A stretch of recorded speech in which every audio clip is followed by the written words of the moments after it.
সবাইকে স্বাগত জানাচ্ছি আমাদের ঢাকা অনলাইন স্কুলে। আশা করি সবাই ভালো আছেন।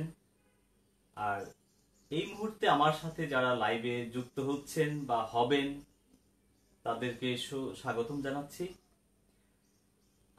আমি আশা করছি আপনারা যদি এই পেজটাকে একটু শেয়ার করুন বা শেয়ার করে দেন, তাহলে আমাদের শিক্ষার্থীরা যদি এখানে বেশি এঙ্গেজ হতে পারে তাহলে আমার এই ক্লাসটি সার্থক হবে, আমার এই পরিশ্রমটি সার্থক হবে। কারণ আপনারা জানেন যে শিক্ষার্থীরা দীর্ঘদিন যাবৎ ঘরে বন্দি, তারা আপনাদের সাথে সময় কাটাচ্ছে, বাইরেও যেতে পারছে না, স্কুল তো বন্ধই। তো যদি আমাদের এই ক্লাস থেকে কিছুটা উপকার সে পেয়ে থাকে, যদি পায়, তাহলে আমাদের এই পরিশ্রমটা সার্থক হবে। তো আমি আশা করছি অষ্টম শ্রেণীর শিক্ষার্থী বন্ধুরা খুব দ্রুত আমার এই পেজে জয়েন করবে, আমার এই ক্লাসটা এনজয় করবে। আমি দেখতে পাচ্ছি লাইভে হয়তো অনেকেই যুক্ত হয়েছে। তো আমি আজকে অষ্টম শ্রেণীর একটি গুরুত্বপূর্ণ অধ্যায় নিয়ে আলোচনা করব। তো এই অধ্যায়টি খুবই ইম্পর্টেন্ট। তারা প্রায়শই এই জায়গায় কিছু কিছু ভুল করে, সেই ভুলের জায়গাটাও আমি আজকে দেখাবো। আর এই অধ্যায় থেকে একটা অঙ্ক, একটা গণিত, একটা সৃজনশীল প্রশ্ন আসে, তাদেরকে এটা অবশ্যই অ্যান্সার করতে হয়। তো আমি আশা করব যে 8 যারা আছে, ক্লাস 8 এর শিক্ষার্থী, তারা আমার এই পেজে আজকে এই ক্লাসটি করলে তাদের এই সমস্যাটা কিছুটা অবশ্যই দূর হয়ে যাবে বলে আমি আশা করছি।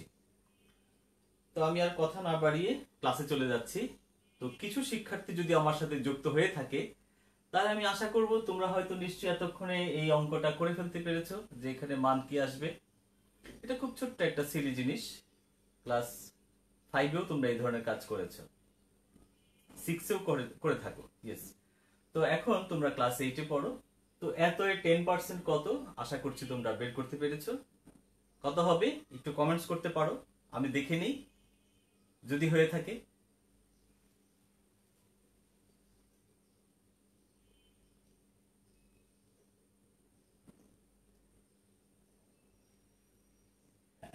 একজন কমেন্টস করেছে, সরোয়ার ভাই, এটা তো 8-এর। হ্যাঁ, ক্লাস 8 এখানে লেখা আছে আপনাদের। আমি ক্লাস এখানে লিখে উল্লেখ করে দিয়েছি, শ্রেণী অষ্টম, বিষয় গণিত, দ্বিতীয় অধ্যায়। সরোয়ার ভাই, আপনি আপনার শিক্ষার্থীকে এখানে এঙ্গেজ করাতে পারেন। ওকে।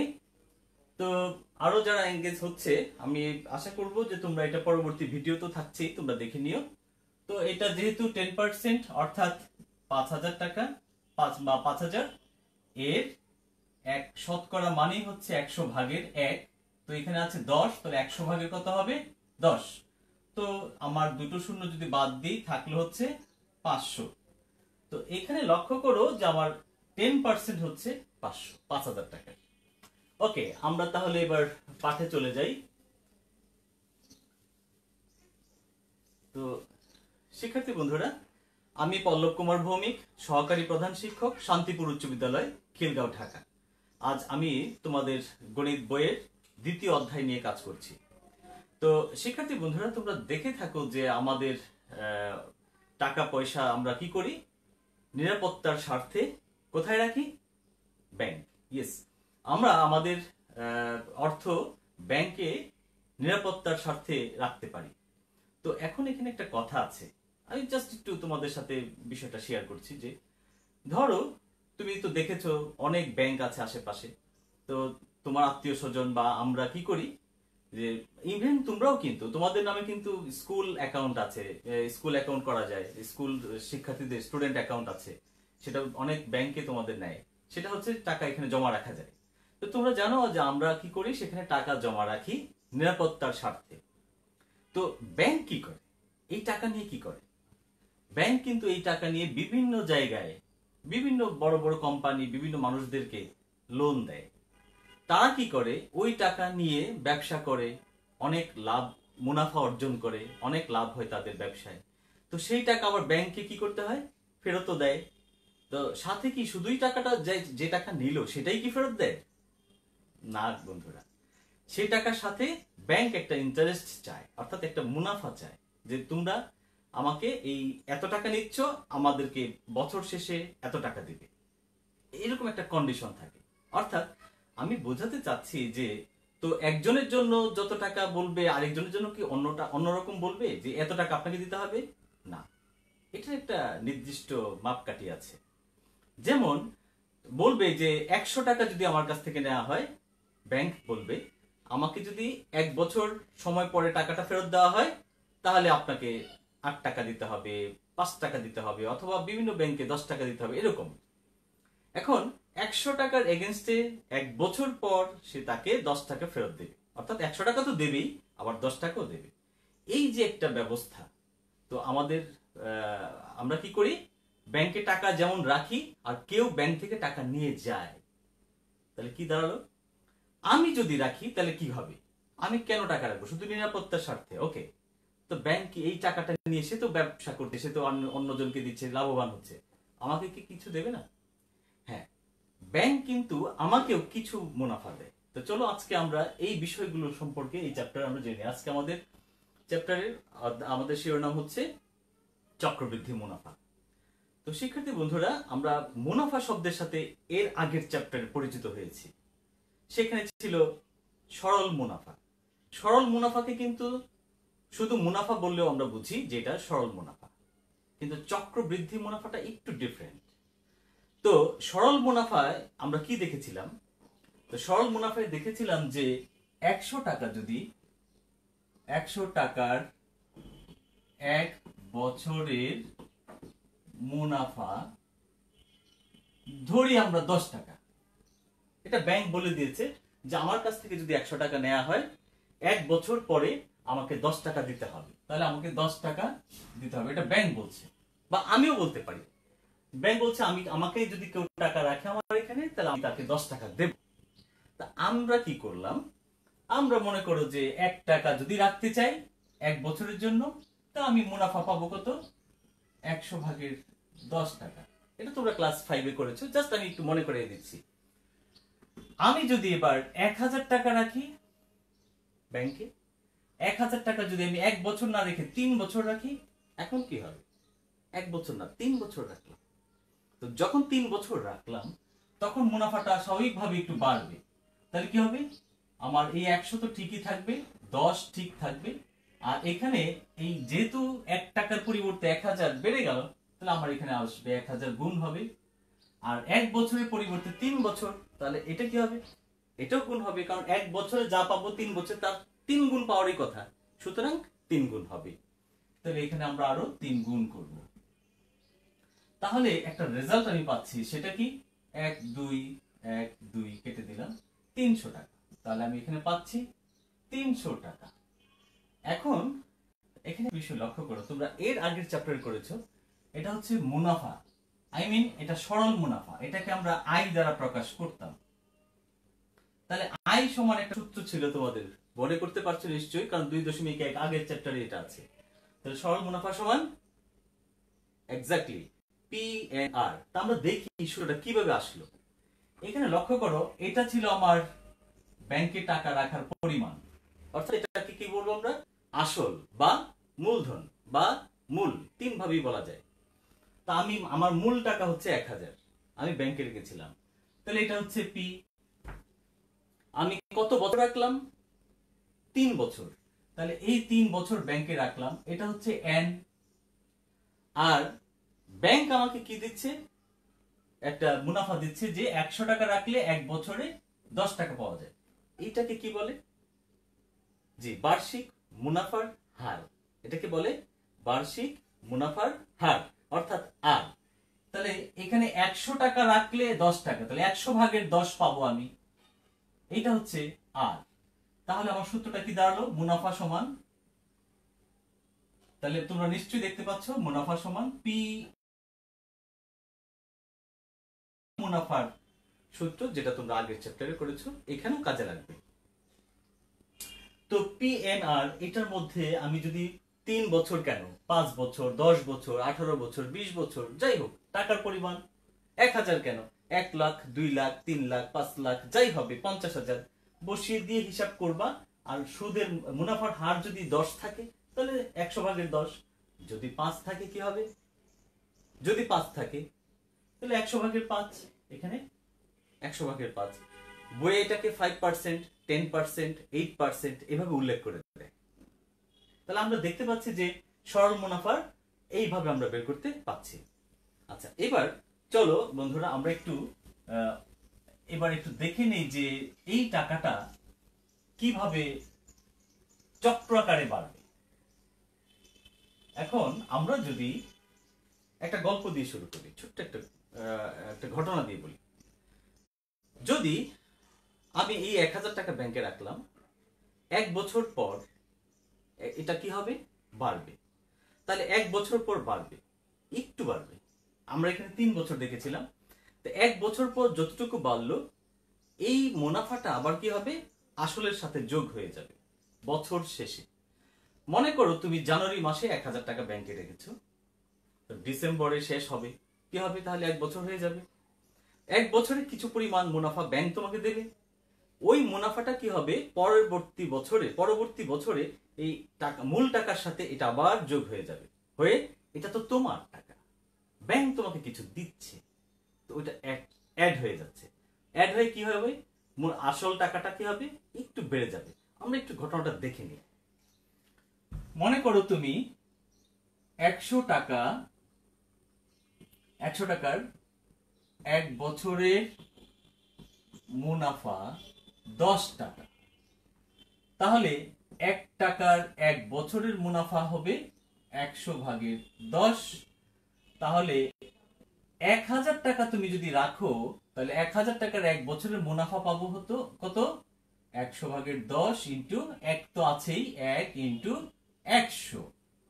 তাহলে এখানে বছর কিন্তু 1, তাহলে কি হচ্ছে? 1020 কাটা, আমি পাচ্ছি কত? 10 টাকা। তাহলে লক্ষ্য করো, বছর শেষে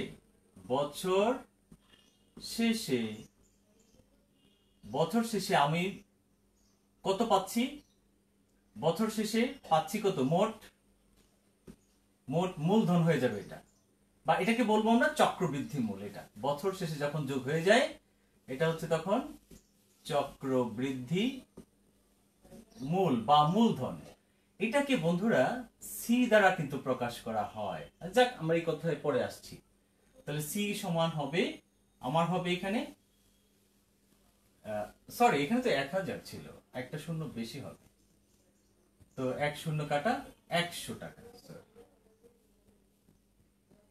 100 টাকা। তাহলে বছর শেষে আমি পাচ্ছি কত? 1000 তো আমার আছেই, আর এখানে আমি পাচ্ছি মুনাফা পাচ্ছি 100 টাকা, অর্থাৎ 100 টাকা। তাহলে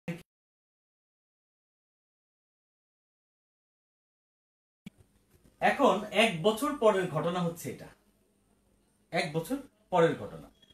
এখন আমি যদি এটাকে সহজে বলি যে এইটা তো এখন আমার মূলধন হয়ে গেল, অর্থাৎ এটা আবার আমার পি হয়ে গেল। 2 বছর যদি রাখি কি হবে? তাহলে দ্বিতীয় বছর শেষে আমার চক্রবৃদ্ধি মূল কত হবে? আমরা একটু আবার দেখে নিই। এটা যখন মূল হবে, আমরা জানি যে আই সমান কত ছিল? পি এন আর, যেহেতু 1 বছর, সুতরাং এখানে 1, আর পি তো আমার যে পি হচ্ছে আমার আসল, বর্তমান আসল, এটা হচ্ছে 1 বছর পরের আসল।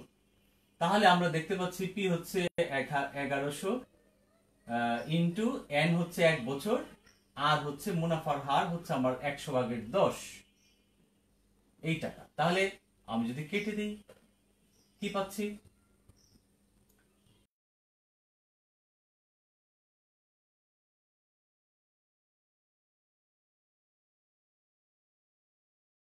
বছর পরে কি ঘটনা ঘটলো?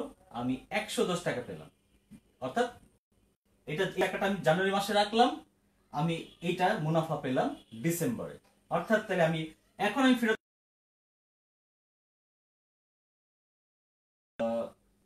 সরি এখানে বছর শেষে মুনাফা হবে, চক্রবৃদ্ধি মুনাফা হবে, চক্রবৃদ্ধি মুনাফা। তাহলে বছর শেষে চক্রবৃদ্ধি মূল কত হবে? চক্রবৃদ্ধি মূল আমার এখানে ছিল কত? আগে ছিল 1100 টাকা, আর এখন মুনাফা পেলাম 110 টাকা। তাহলে কত পাচ্ছি? 0, 1, 2, 1। এত টাকা। তাহলে দেখো 2 বছর শেষে আমি পাচ্ছি এই টাকাটা, এটা হচ্ছে জাস্ট মুনাফা, আর মুনাফাটা আমার আসলের সাথে যোগ হয়ে যাচ্ছে, আমি এই টাকাটা পাচ্ছি।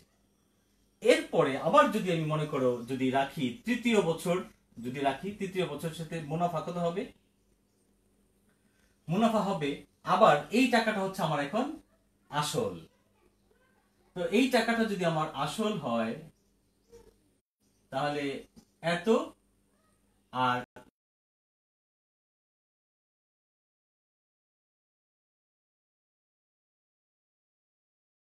শূন্য কেটে দেই, পাচ্ছি এখানে 121 টাকা। তাহলে তৃতীয় বছর শেষে চক্রবৃদ্ধি মূল কত হবে?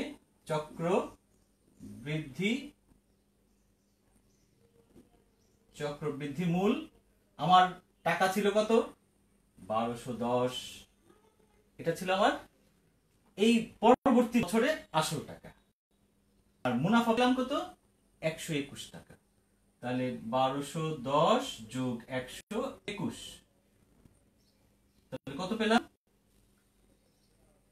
1 3, আর এখানে 3 1, তাহলে 1331 টাকা। লক্ষ্য করো, আমরা যদি এই টাকাটা সরল মুনাফা আকারে রাখতাম, অর্থাৎ আগে আমরা দেখেছিলাম আই সমান কি ছিল? PNR 3 বছর, তাহলে এখানে পি ছিল 1000, এখানে বছর ছিল 3, আর মুনাফার হার ছিল 100/10। কাটলে পরে কত পাবো আমরা? এখানে 300 টাকা। তাহলে শিক্ষার্থী বন্ধুরা একটু পার্থক্য আছে, লক্ষ্য করো। এখানে সরল মুনাফা ছিল 300 টাকা, আর এখানে আমরা 3 বছর ধাপে ধাপে রাখলাম, অর্থাৎ শেষে মূলধনের আসলের সাথে যোগ হয়েছে, যোগ হয়ে আমার আসল টাকাটা বেড়ে গেছে। আমি আবার জানুয়ারি মাসে যখন আবার টাকাটা রেখে দিলাম, তো আবার 1 বছর পরে এই টাকাটা হয়েছে। আবার এই টাকাটা যখন পরবর্তী জানুয়ারি মাসে রেখে দিলাম, আমার এই টাকাটা আবার একটু বেড়েছে, বেড়ে এই টাকাটা হয়েছে। অর্থাৎ এই বারবার যোগ হয়ে যাওয়া আসলের সাথে এটাই হচ্ছে চক্রাকারে বাড়ছে। এটা মুনাফাটা যখন মূলধনের সাথে যোগ হয়ে যাচ্ছে, এটাকেই বলছি আমরা চক্রবৃদ্ধি মুনাফা বা চক্রবৃদ্ধি মূল। যখন আসলের সাথে যোগ হচ্ছে তখন সেটাকে আমরা বলছি চক্রবৃদ্ধি মূলধন। এখন এই চক্রবৃদ্ধি মূলধন এইভাবে যদি আমরা বের করতে থাকি, এত টাকার হিসাব, এত বছরের হিসাব, ঘেমে যাব, তাই তো? এটাকে সংক্ষেপে করা যায় একটা সূত্র ইউজ করে। তা আমরা আজকে দেখব কিভাবে এই সূত্রটা বের করা যায়। তো লক্ষ্য করো, এখানে আমরা যদি মনে করি আসল হচ্ছে পি বা মূলধন বলছি আমরা, মূলধন হচ্ছে পি, আর সময় তো এখানে আমাদের এন জানাই আছে, আর হার যদি হয় মুনাফার হার, আর কি মুনাফার হার যদি আর হয়, তাহলে লক্ষ্য করো আই সমান আমরা এখানে যে সূত্র জানি, আই সমান PNR। অর্থাৎ পি হচ্ছে এখানে 1000 টাকা, আর এন হচ্ছে 1 বছর রাখলাম, যেহেতু এটা 1 বছর পরের ঘটনা, আর এখানে আর রাখলাম হচ্ছে 10%, অর্থাৎ 100/10। তো আমরা এই জায়গায় আর যাচ্ছি না, আশা করি জায়গাটা বুঝতে পেরেছো। তাহলে এখানে পাচ্ছি আমরা PR। তাহলে আমার এখানে চক্রবৃদ্ধি মূল কত আসছে? চক্রবৃদ্ধি মূলধন সি সমান PR আসছে। আচ্ছা, তো লক্ষ্য করি আমরা চক্রবৃদ্ধি মূল এখানে আমাদের, আমরা যদি সি চিন্তা করি, সি সমান আসছে এখানে PR। আচ্ছা, তো এখন হ্যাঁ শিক্ষার্থী বন্ধুরা, এখানে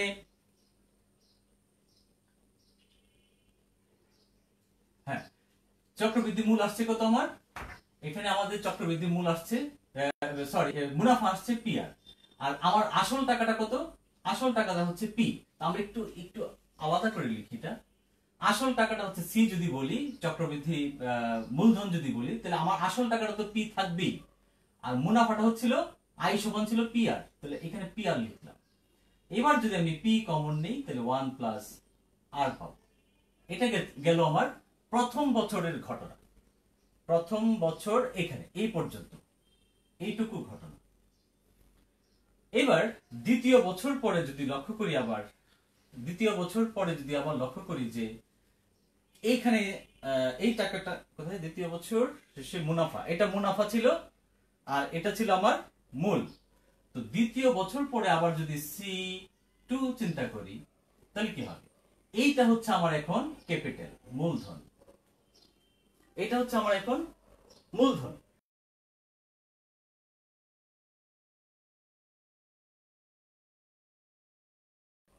তো এই টাকাটা যখন আমি আমার ব্যাংকে রাখবো তাহলে P ইন্টু 1+R, এটা আমার মূলধন, এটা P আসল, এটার কিছু মুনাফা হবে, তাহলে প্লাস হবে কি মুনাফা, মুনাফা সমান কি ছিল, I সমান PNR, এটা ছিল। তো ওইখানে P হয়ে যাচ্ছে এখন এটা, তার বছর 1 হচ্ছে 1, তো এটাও নাই। আর হচ্ছে 100/10 বলছিলাম, তাহলে ওই ঘটনাটা এখানে আসলো, আর ঠিক থাকলো। তাহলে আমার কি আসবে এটা, তাহলে এত হচ্ছে মুনাফা, এটার সাথে আর, তাহলে কি হবে P ইন্টু 1+R, এটা হচ্ছে আমার ক্যাপিটাল, 1 হচ্ছে বছর, আর হচ্ছে মুনাফার হার, অর্থাৎ PNR। এখানে আমি যদি P ইন্টু 1+R কমন নেই এই দুইটা জায়গা থেকে, মাঝখানে প্লাস, তোমরা জানো শিক্ষার্থী বন্ধুরা এইটা দিয়ে কমন মানে কি, এটা দিয়ে এটাকে ভাগ বোঝায়, কমন মানে ভাগ বোঝায়। তো এটা দিয়ে ভাগ করলে কত হবে 1 প্লাস, এইটা দিয়ে যদি এটাকে ভাগ করি পুরো রাশিটাকে, তো এটা বাদ চলে যাবে, থাকবে 1R, মানে আর একে আর, এখানে আর থাকবে। তাহলে আমরা এখানে কি পেলাম, P ইন্টু 1+R স্কয়ার। এই যে বলেছিলাম দ্বিতীয় বছর ঘটনা, দ্বিতীয় বছর শেষে আমার যে মূল আসছে, এই মূলের সূত্রটা, এই টাকাটা আসছে আমার এখান থেকে, এই দ্বিতীয় বছর 2।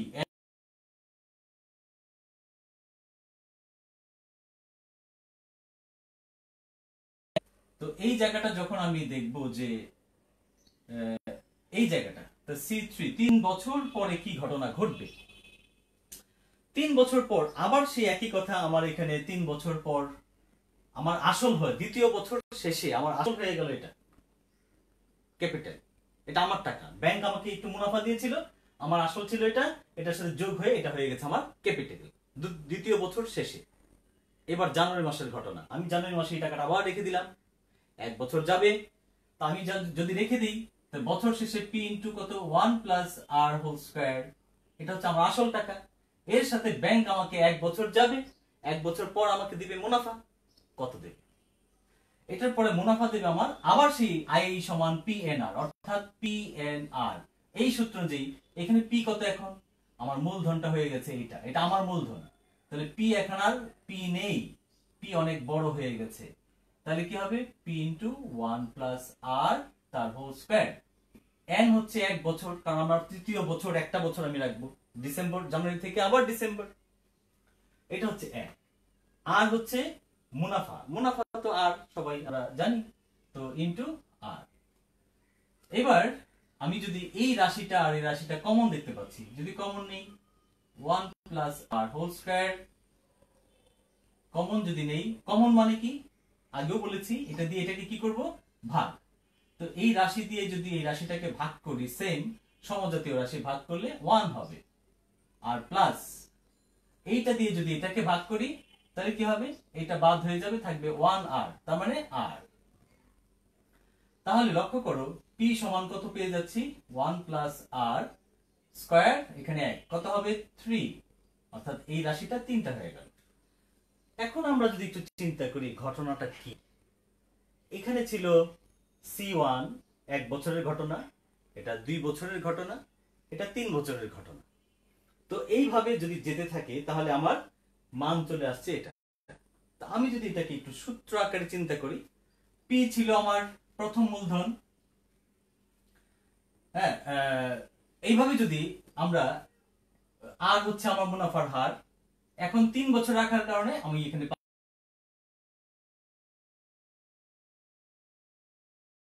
কি n বছর, মানে অনেক বছর, আমি জানি না কত বছর, তুমি যত বলবে, তুমি যত দিন রাখতে চাও সেই n যদি 5 হয়, 8 হয়, 10 হয়, n বছর যদি রাখি ঘটনাটা কি ঘটবে?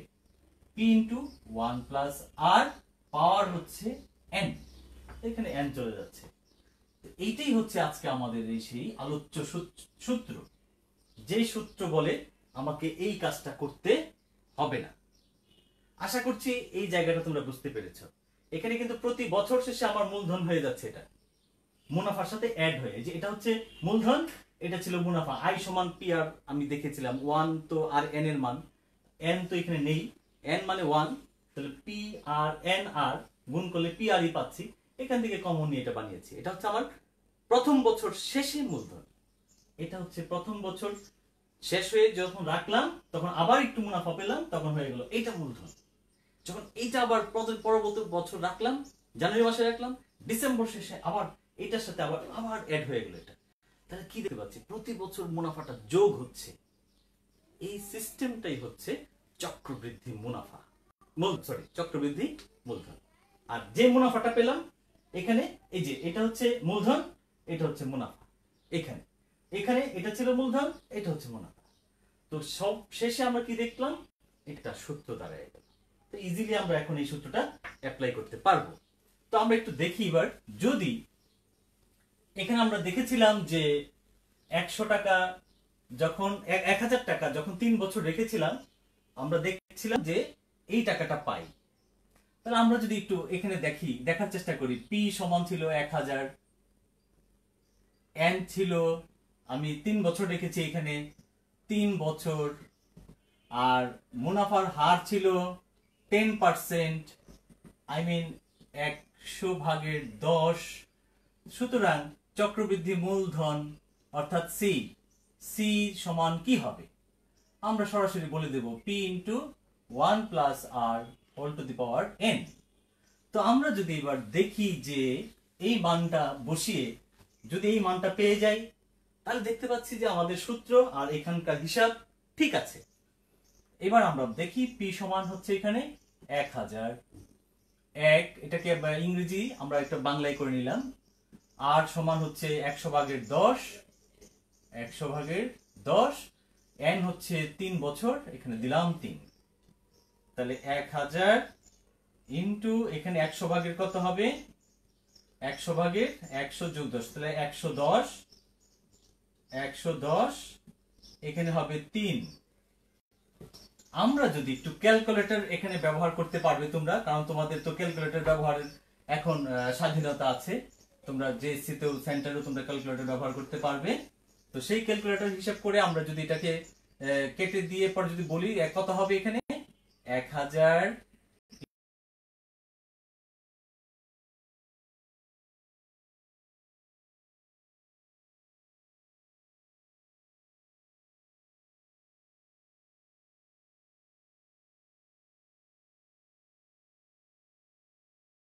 পাচ্ছি, এটার সাথে সরাসরি এটা গুণ করে ফেলবো। তাহলে একসাথে 1000 গুণ করে ফেললাম, 1 3 3 1। তাহলে লক্ষ্য করো আমাদের এখানে কি ছিল?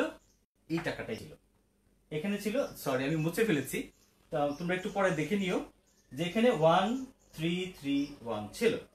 তাহলে এখানে 1331। এবার লক্ষ্য করো শিক্ষার্থী বন্ধুরা, সরল মুনাফার আকারে আমরা পেয়েছিলাম 300 টাকা, আর এখানে পেয়েছিলাম 331 টাকা। এইটা হচ্ছে আমার অতিরিক্ত মুনাফা, যেটা কিনা 1000 টাকা ছিল আমার, 1000 টাকা ছিল মূলধন। এখানে চক্রবৃদ্ধিতে আমার আসছে হচ্ছে 1331 টাকা। তাহলে সরল মুনাফার চেয়ে এটা কিন্তু একটু বেশি। এখন যদি বলি যে মুনাফা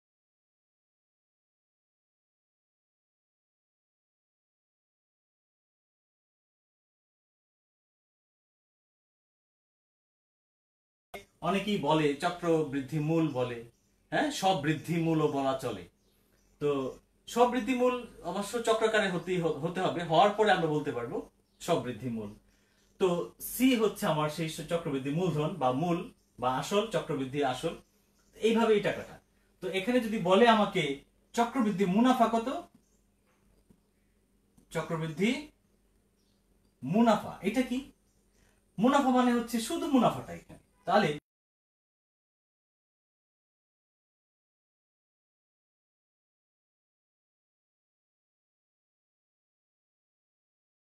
তো রেখেছিলাম কত ব্যাংকে? ব্যাংকে আমরা রেখেছিলাম 1000 টাকা। তো ব্যাংকে যদি 1000 টাকা রাখি, এখান থেকে বাদ যাচ্ছে ব্যাংক আমাকে যেটা দেবে সেটা আমি বের করতে চাচ্ছি। কত পেলাম ব্যাংক থেকে? তা আমি যেটা রেখেছিলাম সেটা বাদ দেই। আমার তো পি রেখেছিলাম আমি 1000। তো আমি এখানে পি যদি বাদ দেই, অর্থাৎ আমার এখানে পেয়েছি 1331 বিয়োগ হচ্ছে 1000 টাকা সমান 331 টাকা। তো লক্ষ্য করো শিক্ষার্থী বন্ধুরা, আমার চক্রবৃদ্ধি মুনাফা পেয়ে গেলাম সি মাইনাস পি, অর্থাৎ আমি 331 টাকা পেলাম। এই 331 টাকা হচ্ছে আমার চক্রবৃদ্ধি মুনাফা। তো এই আঙ্গিকে আমি আশা করছি তোমাদের বইয়ে কিছু অঙ্ক আছে। আমি যদি তোমাদেরকে এটা বোঝাতে সক্ষম হয়ে থাকি, তাহলে এই সূত্রটা কিভাবে আসলো এটা জানা খুবই জরুরি। আমি সেটাই এতক্ষণ চেষ্টা করেছি। আসলে শিক্ষার্থী বন্ধুরা, তোমাদের চ্যাপ্টারে যে অঙ্ক কয়টা দেওয়া আছে, 4-5টা সময় দেওয়া আছে। এখন এই 4-5টা অনেক সমস্যা আছে, অনেক রকম সমস্যা। তো কথা হচ্ছে কি, বেসিক আইডিয়া, বেসিক জিনিস কিন্তু এটাই। তো এই বেসিক জিনিসটা যদি মাথায় নিতে পারো, তোমার সৃজনশীল পদ্ধতিতে বিভিন্নভাবে বানিয়ে প্রশ্ন আমরা দিয়ে থাকি। তো সমস্যা হওয়ার কথা না, যদি তুমি বুঝতে পারো।